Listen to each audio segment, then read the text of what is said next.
चार चीज़ों में कभी शर्म महसूस ना करे। किसी की तलाश में मत निकलो, लोग गुम नहीं होते, बदल जाते हैं। जब साया कद से बड़ा और बातें औकात से बड़ी होने लगे तो समझ जाए कि सूरज गुरूब होने वाले हैं।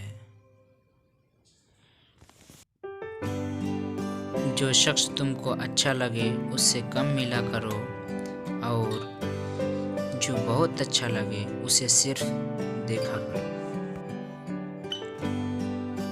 चीख और पुकार इंसान के वक़ार में कमी का बाइस बनती है। लोगों को अपनी खामोशी से खौफ ज़्यादा करना सीखो। दिल दुखाने पर भी जो शख्स आपसे शिकायत ना कर सके, उस शख्स से ज़्यादा मोहब्बत आपसे कोई नहीं कर सकता। पुराने कपड़े में शर्म महसूस ना करें, क्योंकि आपके कपड़े आपकी सलाहियतों को डिफाइन नहीं करते।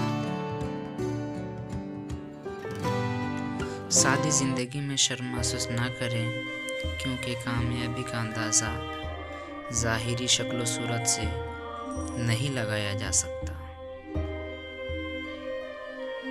बूढ़े वालिदैन में शर्म महसूस ना करें, क्योंकि आज आप जो कुछ भी हैं उनकी वजह से हैं।